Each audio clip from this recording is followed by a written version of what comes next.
Da, na, na, na, wait till I get my money right. All right, so it looks like we are started. All right, welcome in, welcome in. Today we're going to be talking about this entire thing that's going on with these senators, right? I talked about this before, but we have a new development, a new update, so we're going to get into that today, and we're going to talk about Doge as well. And if something comes up between now and then, between now and the end, we'll talk about that as well. As of right now, where we stand with all of these six senators or all of these six Congress people that made this video is the Mark Kelly is going to be having charges brought up against him. Maybe that's what's being floated right now. Pete Hegseth and Trump, they're trying to get some sort of way to bring Mark Kelly back onto active duty. He's a 25-year veteran.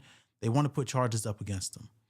So just for those that are not aware, let me remind you what started all of this, right? The snowball that started generating some steam last week, where the six Congress people, they put out the video basically telling any active service members, whether it be like in the intelligence community or actual people that are in military service, they told them, don't give up the ship. Don't do anything that is going to be perceived as illegal that you would have to answer for later. The Trump administration, people are saying that it's an authoritarian administration. They're overstepping. They're doing things that they shouldn't be doing. And while Trump has immunity, you don't want to end up on the hook paying a price for things that you should not have done. Because as we know, just saying, oh, well, I was told to do this illegal thing, like bombing boats over in Venezuela, saying that the president told you to do it or your chain of command told you to do an illegal act is not an excuse. So this was the sentiment of their video. But if you have not seen it, let me go ahead and play it for you so we're all on the same page. I'm Senator Alyssa Slotkin. Senator Mark Kelly. Representative Chris Deluzio. Congresswoman Maggie Goodlander. Representative Chrissy Houlihan. Congressman Jason Crow. I was a captain in the United States Navy. Former CIA officer. Former Navy. Former paratrooper and Army Ranger. Former intelligence officer. Former Air Force. We want to speak directly to members of the military And the intelligence community. Who take risks each day To keep Americans safe. We know you are under enormous stress and pressure right now. Americans trust their military. But that trust is at risk. This administration is pitting our uniformed military, And intelligence community professionals. against American citizens. like us. You all swore an oath. To protect and defend this Constitution. And right now, the threats to our Constitution aren't just coming from abroad. But from right here at home. Our laws are clear. You can refuse illegal orders. You can refuse illegal orders. You must refuse illegal orders. No one has to carry out orders that violate the law. Or our Constitution. We know this is hard. And that it's a difficult time to be a public servant. But whether you're serving in the CIA, In the Army, Our Navy, The Air Force. Your vigilance is critical. and know that we have your back. because now, more than ever, The American people need you. We need you to stand up for our laws. our Constitution, And who we are as Americans. Don't give up. don't give up. don't give up. Don't give up the ship. Okay, let me be the first to tell you that video was absolutely corny as shit, right? It was corny. I get the sentiment, and I don't like it for a couple of reasons. For one, like I said, it's corny. The second thing is you have all of these Congress people that make this video but don't specify what illegal acts may or may not have been given. You tell somebody, hey, just in case, don't follow any illegal orders. We know that the bombings over in Venezuela are not necessarily, there's not a bunch of transparency there. They're saying, oh, these people are narco terrorists. They may or may not be doing something illegal. And then, you know, we got like 70 something people that have been confirmed being killed over in Venezuela on these little fisherman boats, right? But then we're just coming out of the shutdown.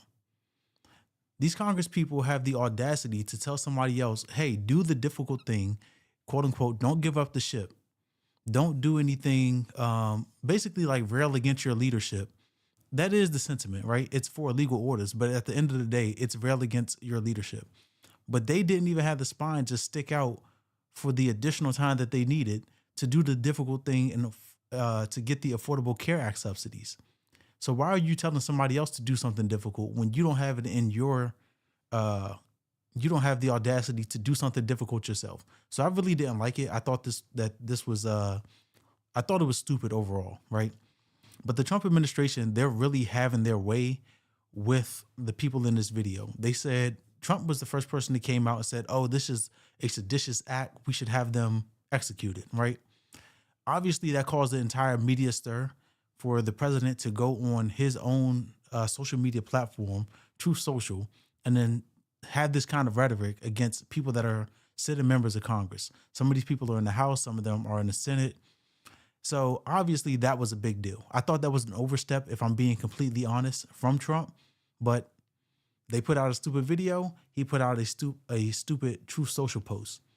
But this thing is continuing to pick up steam and it's continuing to escalate. So Trump, he kind of, through Caroline Leavitt, he kind of walked back those comments. She was like, oh, well, the president didn't really want them to be executed. You know, he speaks, he's very flamboyant with his words. So, you know, crisis averted, kind of. At the end of the day, it's still the president. His words carry a lot of weight. And the threats that these people have been receiving after are a huge indication that even if the president doesn't fully mean the things that he says, there are people that are going to take it serious. So a lot of these senators have had increased threats of violence, bomb threats, stuff like that. But he tried to kind of walk it back through his press secretary. Now we have Pete Hegseth, Whiskey Pete, that has also decided that these people, at least Mark Kelly, the second gentleman that talked in the video, they want to bring him up on charges. Let me go ahead and pull him up so you guys see who I'm talking about. It's this guy. They want to bring him up on charges. The guy is a 25-year, I believe he's a Navy veteran. He was a captain. What I'm understanding is that's equivalent to an 06. If you've been in the military, that's a colonel, right? If you've been in the Army, he is equivalent to a colonel. He was a pilot, ended up getting out of the Navy after retirement of 25 years, ended up becoming an astronaut, him and his brother. So this dude has given an entire lifetime worth of service to the U.S., whether that be in the military service, whether that be at NASA, whether that be in Congress. This dude has given his entire life over to advocating for America and Americans. But it matters not to the Trump White House at all. So Pete Hegseth has decided that it may be appropriate to go ahead and bring up some charges on this gentleman. They're saying, hey, we don't have jurisdiction over the other 5 people, but you are a retiree. And because of that, UCMJ says we can bring you back, have you reinstated as an active duty soldier, no matter how long you've been out, doesn't matter, right? They can bring you back, put you on the red carpet, and chastise you under UCMJ, which is the Uniform Code of Military Justice. So that's where we are right now. They're thinking of bringing Mark Kelly back. The other people are being investigated by the FBI, the other 5 people. So let's get this reporting from Axios and see exactly where all of this is standing. It says Democrats say FBI is investigating them over the video. The video we just talked about, they said don't give up the ship. They rightfully said, hey, don't obey any illegal orders. For whatever reason, the Trump administration thinks that's an egregious statement. And the reason why is the Trump administration thinks anything that the president says is a legal and lawful order.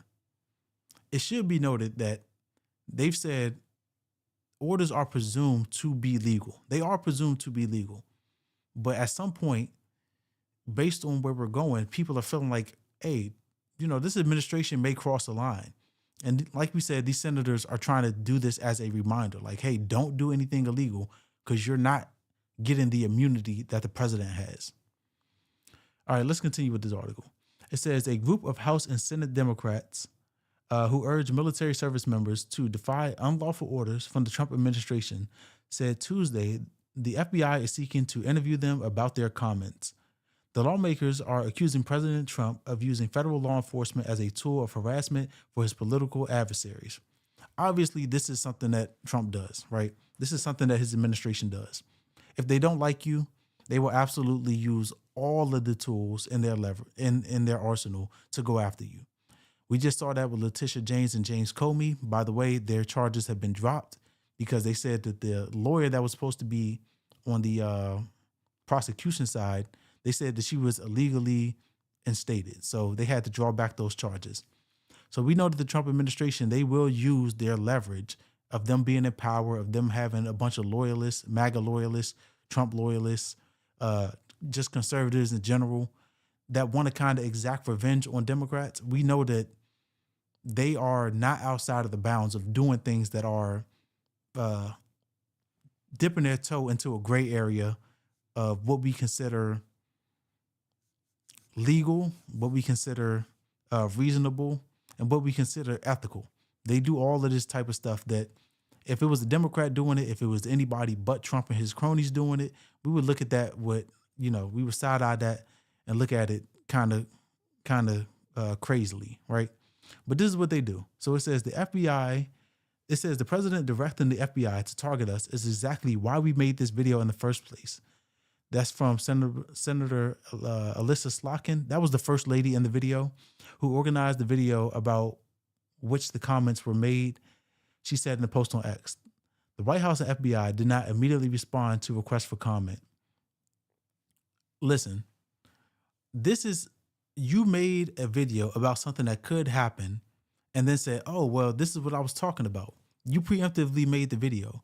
And if you feel like it wasn't preemptive, if you feel like there were things that are happening that are illegal, then you stand up and you say what those are. This is the problem that I had with the video in the first place. You're passing the buck for somebody else and saying, hey, make sure that you don't do anything illegal. Make sure you stand up and you have a spine when something bad is happening. They made a video, so some people are going to feel like, oh, well, this is them having a spine. But they didn't stand up and point out anything specific that they're talking about. So they're making this dog whistle, and the Trump administration, though they're wrong, they said, hey, look at these people. They're trying to get service members to start disobeying orders that may or may not come out of the Trump administration. They get passed down the line through the chain of command. But at the end of the day, they're made at the top, right? These decisions are made at the top. So if you want to do the dog whistle, then you need to point out exactly what's going on that you think may be towing a line of a gray area of legality.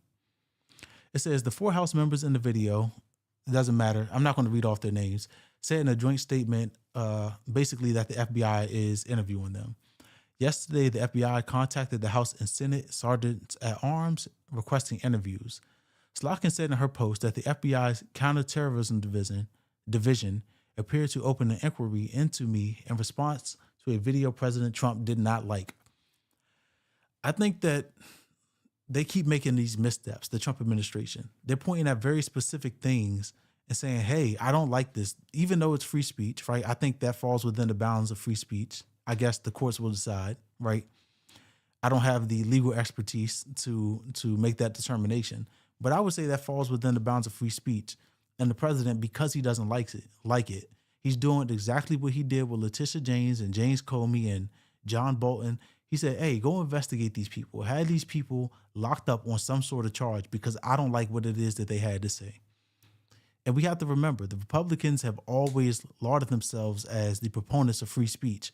So this is not necessarily like showing them in a good light, right? But it is the party of hypocrisy. They will say one thing and do an entirely different thing. So I'm not sure what we actually expected. It says President Trump is using the FBI as a tool to intimidate and harass members of Congress. No amount of intimidation or harassment will ever stop us from doing our jobs and honoring our Constitution. Slotkin said, this is not the America I know. I'm not going to let this stop. I'm not going to let this next step from the FBI stop me from speaking up for my country and our Constitution. All right. So, these people are taking a stand. They think that what they did was right. They think that what they did was honorable. I think what they did was stupid. I think it was inciting the Trump administration to kind of put a target on them and go after them, which is exactly what's happening. Whether it be right or wrong what the Trump administration is doing, this started somewhere. And while their heart was in the right place, I just think if you're not going to go all the way and start naming stuff, then you could have just left it at the door, right? So this is the part where it starts talking about Mark Kelly. It says the Pentagon said Monday it's probing Senator Mark Kelly, Democrat of Arizona, a retired naval officer, for serious allegations of misconduct. Senator Kelly won't be silenced by President Trump and Secretary Hegseth's attempts to intimidate him and to keep him from doing his job as a U.S. Senator. So we'll see how all of this goes. I don't think it's going to stand up in court because they didn't say anything egregious.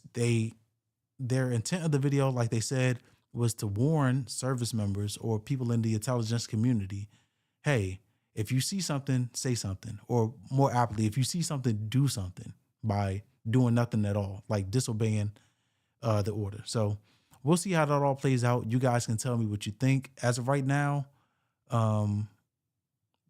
they're trying to find some sort of charge or some sort of way to get these people, to steamroll them and basically shoot down anybody in the future that would think to have this sort of message. Even if it's right or wrong, they're saying, hey, don't say it. We don't like it. The president has plenary authority, according to Stephen Miller in that interview where he pretended like he froze.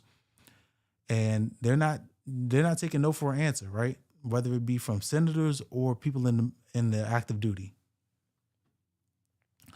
All right, so let me find this other thing that I wanted to talk about.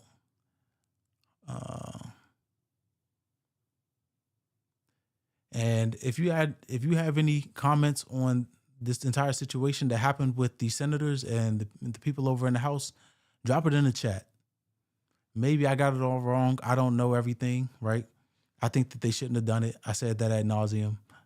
But everybody, life is a choose your own adventure. Everybody gets supposed to end, which is July of 2026.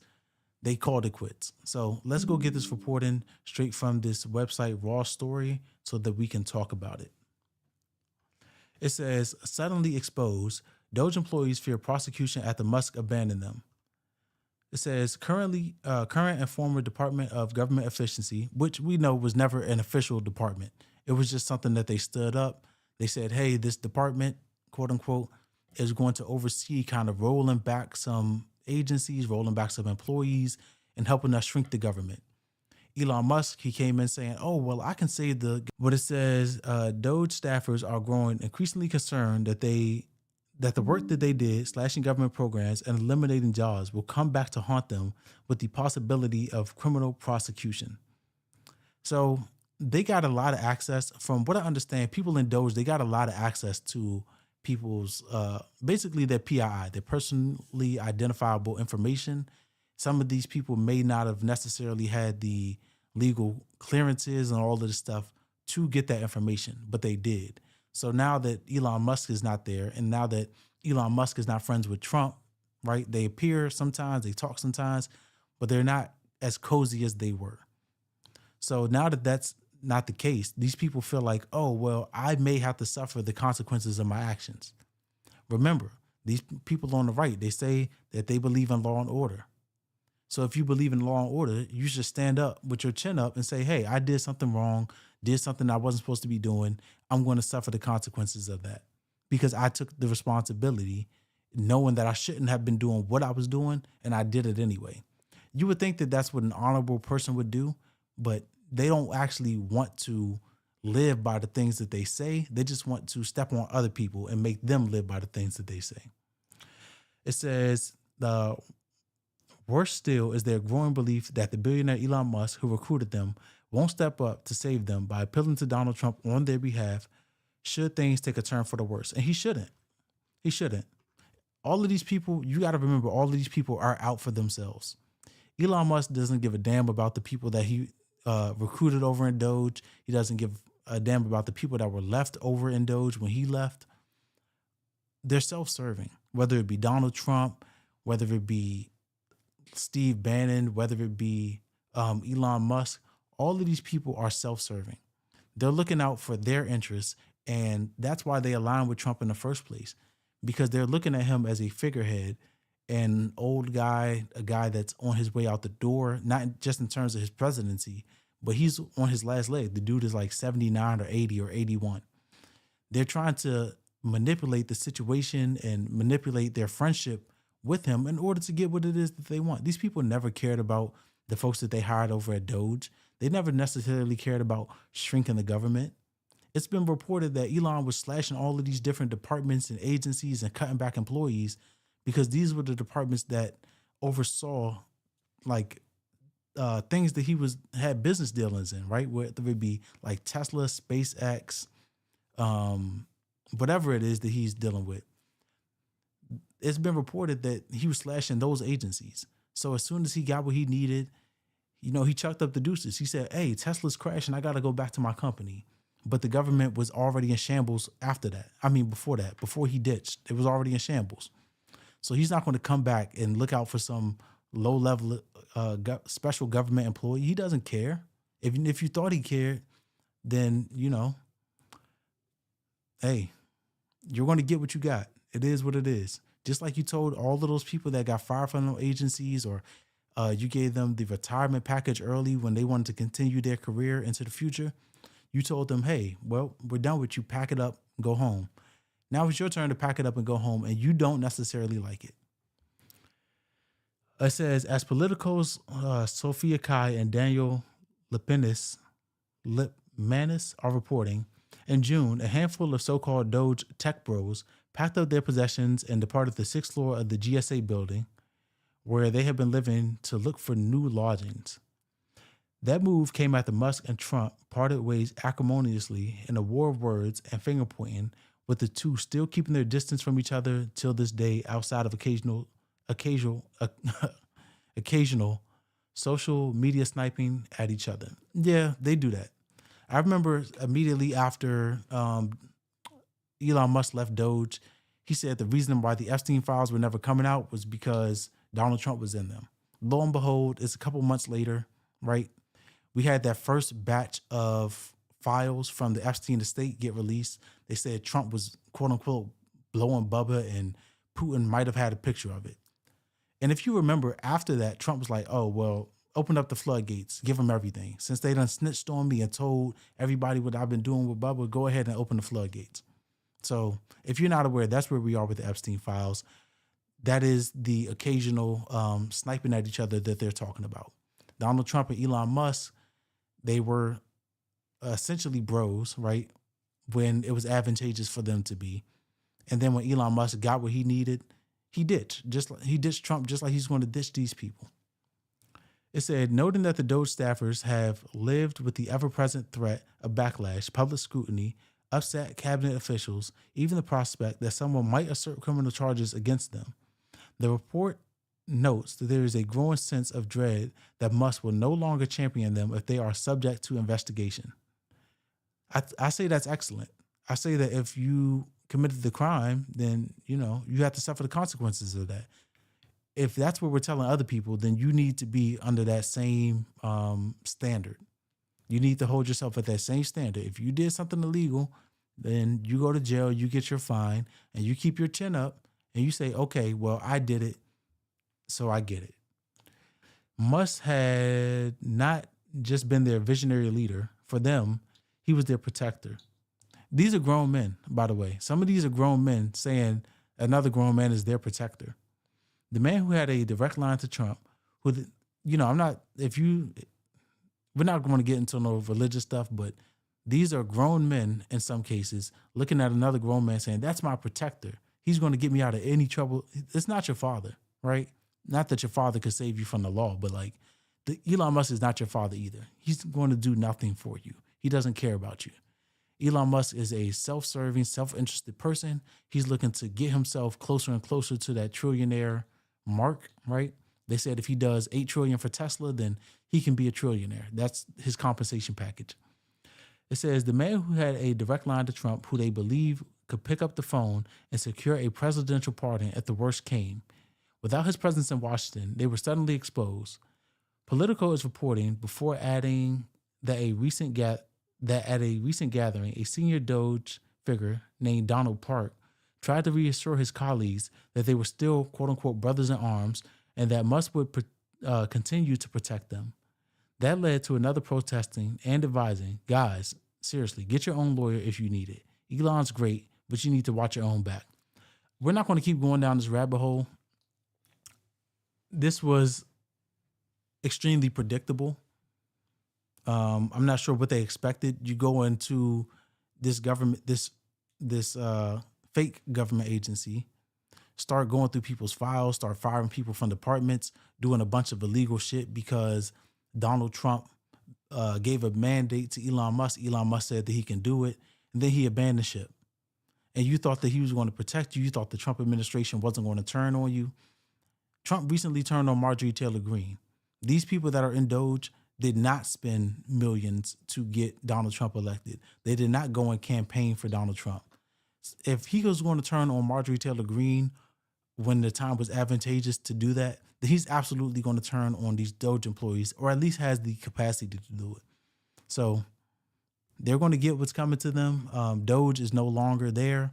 They were not able to save the American people $2 trillion like Elon Musk said that they could. They fired a ton of people, but they did not. They're a far mark off of what they expected to do.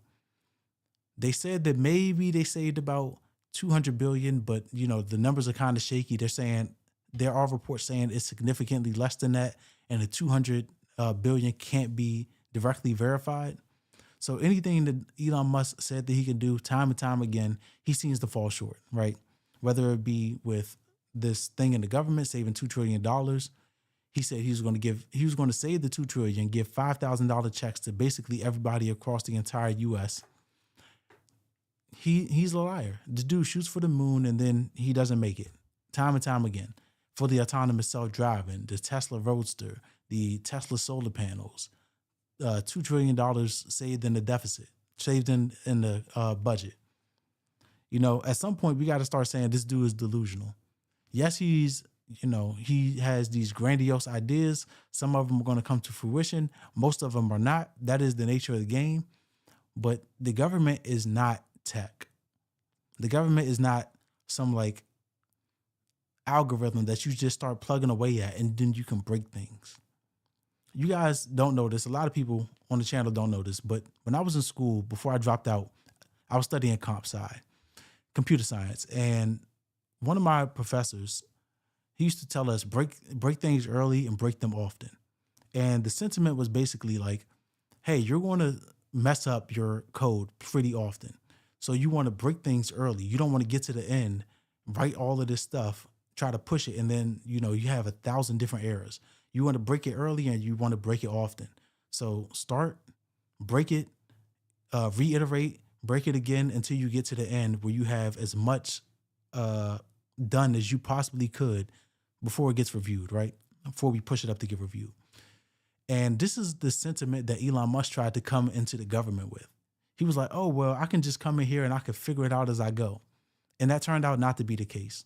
And that seemed to be like the prevailing mindset with the entire second Trump administration. Like, oh, we'll just come in and we'll break things. And then if they don't work, we'll put them back together. I believe they fired some people that were working on a nuclear program or something pretty early on. Found out that, oh, we actually need these people, and then brought them back. That is the kind of leadership that we've been getting throughout this entire second Trump administration. Some overreach and then saying, oh, well, we got to dial this back because it's not necessarily working how we thought that it would. And to be honest with you, like I say all the time, the American people are worse off every Friday that Trump is sitting in the chair. We start the week off, we know there's going to be some shit by the end of the week. And I haven't seen a week where that hasn't been true. We're 2 months from, we're 10 months in, right? 2 months from him reaching a full year. And I don't see a single month that hasn't been true. So this is not necessarily about Donald Trump, but his administration did bring Elon Musk in as a special government employee, say that they could save all this money. They allowed Elon Musk to go through all of these records, all of these departments, get all of the information that he wants, and then he's gone in a win to break something else somewhere else. So you guys can tell me what you think about Elon Musk, about Donald Trump, about the entire Doge case, and tell me what you think about these staffers that are saying, oh, well, we're scared we're going to be criminally charged for the criminal shit that we did. I'd say it's well-deserved. If you did it, then pay the price. All right. Let me see what else we got going on. I don't think I have anything else queued up for today, but let me double check.